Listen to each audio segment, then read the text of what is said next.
शहर से कुछ दूरी पर स्थित एक छोटे से गांव में रहता था किशन। स्वभाव से हंसमुख और चंचल किशन गांव में ही एक छोटी सी झोपड़ी में अपने माता पिता के साथ रहता था। 11 साल का किशन झोपड़ी में भी हंसी खुशी अपनी दिनचर्या पूरी करता। घर की माली हालत ठीक नहीं होने से तीसरी कक्षा तक ही पढ़ाई कर पाया। किशन के माता पिता दोनों मजदूरी किया करते थे।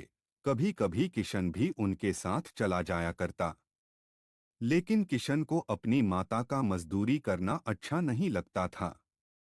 इस बारे में वो अपनी माँ से कहता कि माँ, तुम मजदूरी के लिए मत जाया करो, मुझे अच्छा नहीं लगता, और वैसे तुम्हारी तबीयत भी ठीक नहीं रहती। माँ जवाब देती, अरे किशना, दोनों मजदूरी नहीं करेंगे तो घर कैसे चलेगा, और बीमारी आदि के लिए बचत भी तो रहनी चाहिए। इसलिए तेरे बाबूजी के साथ मजदूरी कर 2 पैसे जोड़ लेती हूँ। किशन फिर बोला, पर माँ, मुझे पसंद नहीं, लेकिन माँ मैं और बड़ा हो जाऊंगा तो खूब पैसा कमाऊंगा, वो भी शहर जाकर। फिर तुम आराम से रहना, मजदूरी छोड़ देना। अपने बेटे की यह बात सुनकर उसके माता पिता दोनों हंसने लगे। फिर किशन के पिताजी बोले, देखा किशन की, हमारा बेटा अभी से सयाना हो गया है, बड़ी बड़ी बातें करने लगा है। बीच में ही किशन बोल पड़ा, क्यों नहीं बोलूंगा, आखिर मैं आपका बेटा जो हूँ।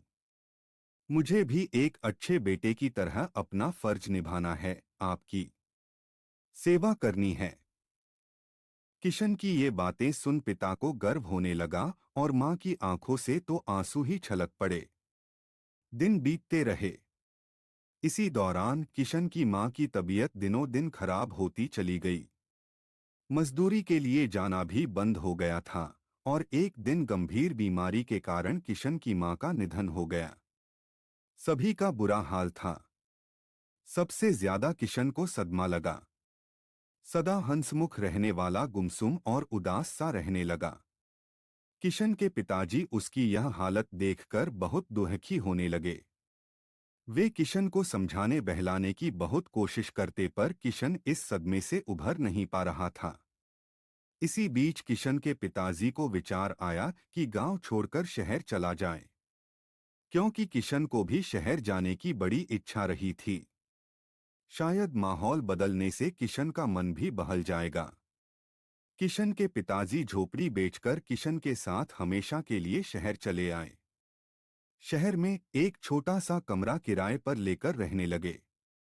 गांव के माहौल से अलग शहर की चकाचौंध और महानगरीय संस्कृति के बीच धीरे धीरे किशन पुरानी बालों को भूलने लगा। अब उसकी दिनचर्या शहरी जनजीवन के अनुरूप बनने लगी। पिताजी रोजना सुबह काम की तलाश में निकल जाते, किशन कमरे पर ही रहता और पड़ोस के बच्चों के साथ खेलकूद आदि के द्वारा अपना समय व्यतीत करता। पिताजी काफी मशक्कत और दिन भर की मेहनत के बाद बमुश्किल 2 वक्त के खाने के लिए और किराया चुकाने जितना ही कमा पाते। पिताजी की भागदौड़ और हालत देखकर किशन भी उदास हो जाता था। वह अक्सर अपने पिताजी से कहता कि बाबूजी, मैं भी आपके साथ मजदूरी के लिए चलता हूँ, मैं भी मेहनत करूँगा तो आपको सहारा हो जाएगा और थोड़ी बचत भी हो जाएगी, आपको ज्यादा परेशानी नहीं उठानी पड़ेगी। लेकिन किशन के पिताजी उसकी बात को टालते हुए उसे मना कर देते थे।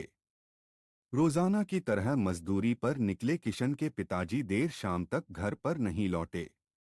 इस पर किशन को चिंता सी होने लगी। किशन का मन भारी होने लगा।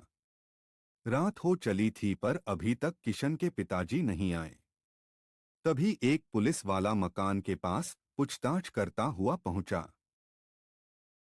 पुलिस वाले ने किशन के पिताजी की सड़क दुर्घटना में मृत्यु होने की खबर पड़ोसी को दी।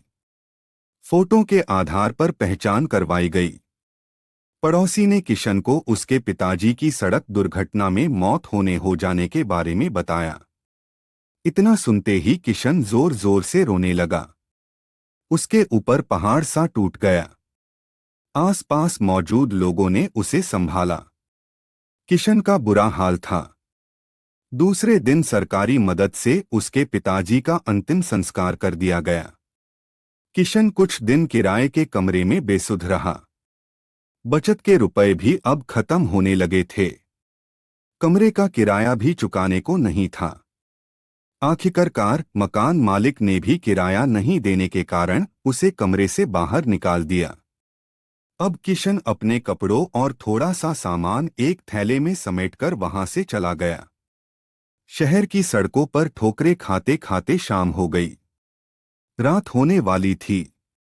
थक-हार कर किशन एक सड़क पुल के नीचे बने फुटपाथ पर जाकर बैठ गया। वहां बैठे बैठे उसे अपने माता पिता की याद सताने लगी और वह फफक फफक रोने लगा।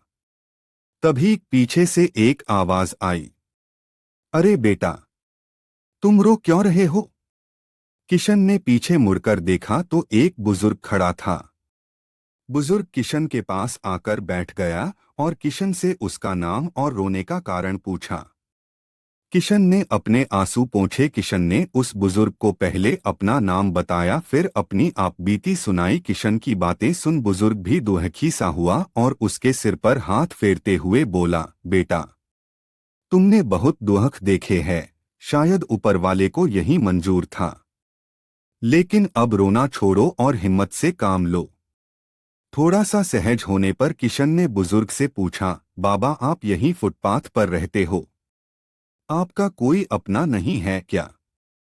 बुजुर्ग ने गहरी सांस लेते हुए उदास मन से कहा, हाँ बेटा, मैं यही रहता हूँ। इसी फुटपाथ पर मेरे अपनों ने मुझे छोड़ दिया। अब यही मेरा घर है और यही मेरा आशियाना।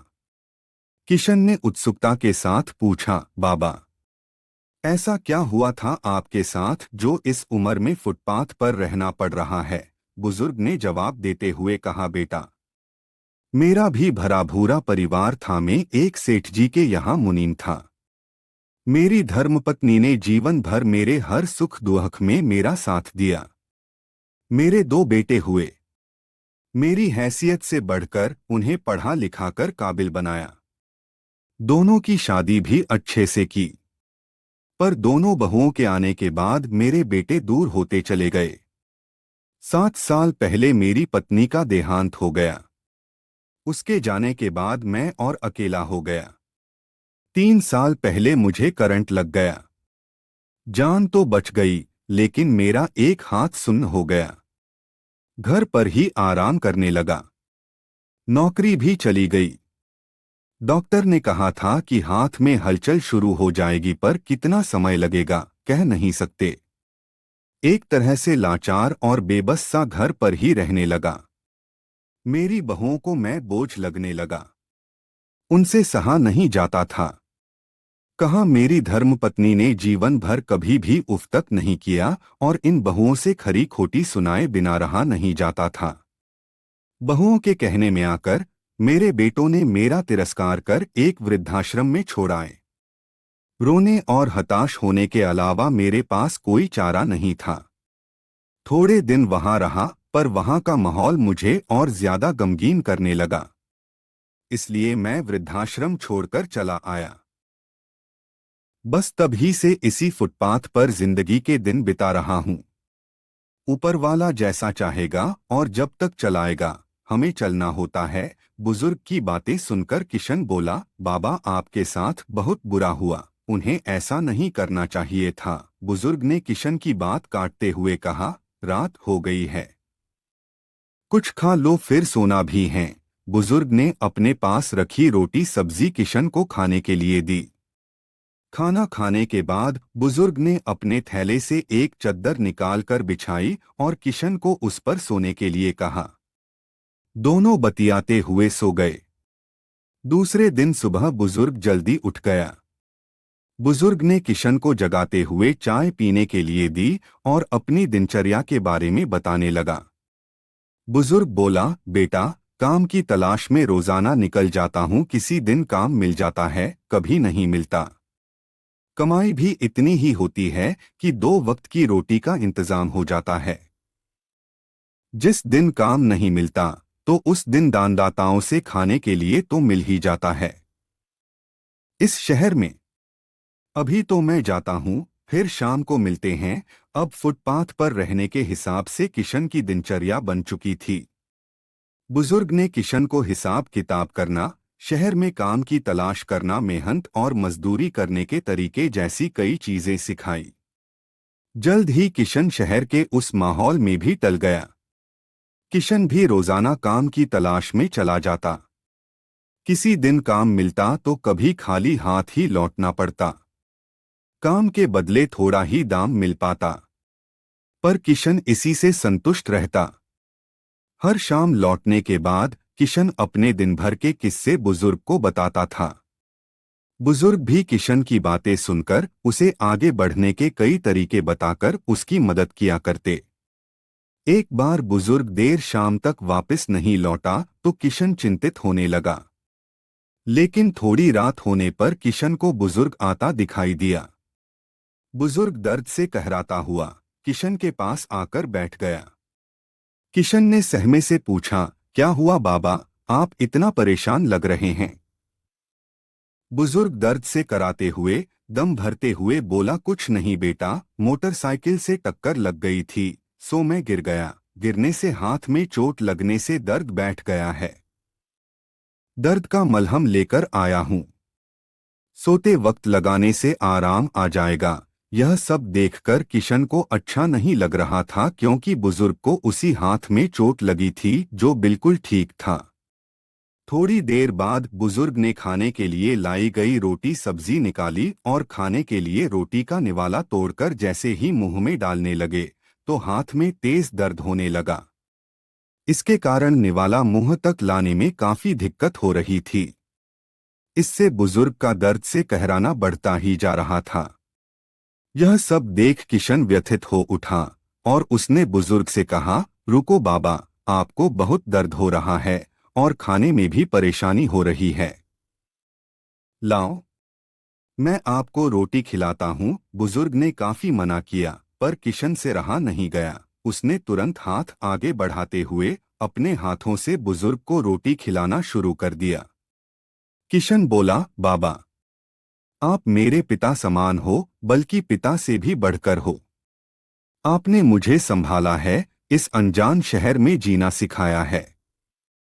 तो क्या मैं आज आपकी तकलीफ में जरा सी भी मदद नहीं कर सकता? मैं आपका बेटा नहीं, पर बेटे जैसा तो हूं मैं। हमेशा से अपने माता पिता की सेवा करना चाहता था। अपने बेटे होने का फर्ज निभाना चाहता था, लेकिन ऊपर वाले ने मुझे यह मौका देने से पहले ही उन्हें अपने पास बुला लिया। आज ऊपर वाले ने मुझे यह अवसर दिया है। इसे मैं अपने माता पिता को समर्पित करते हुए आपकी सेवा कर अपना फर्ज निभाना चाहता हूं। और हाँ, जब तक आपका दर्द ठीक नहीं हो जाता, आप आराम करना। मैं काम पर चला जाऊंगा। किशन की यह सब बातें सुनकर बुजुर्ग की आंख भर आई और आंसू छलक पड़े। बुजुर्ग किशन के हाथ को थामते हुए बोला, जिस उम्र में मुझे मेरे अपने बच्चों से स्नेह और सहारे की उम्मीद थी, उन्होंने पूरी नहीं की। पर आज एक गैर ने मेरे सगे बेटों से भी बढ़कर मुझे प्यार और सम्मान दिया है। मेरे पास तुम्हें देने के लिए तो कुछ नहीं, पर ऊपर वाले से यह दुआ करता हूँ कि तुझे जीवन में हमेशा तरक्की मिले। खाना खाने के बाद बुजुर्ग और किशन अंतर्मन में असीम खुशी और सुकून को लिए सो गए। अगले दिन से किशन ने एक अच्छे बेटे का फर्ज निभाना शुरू कर दिया।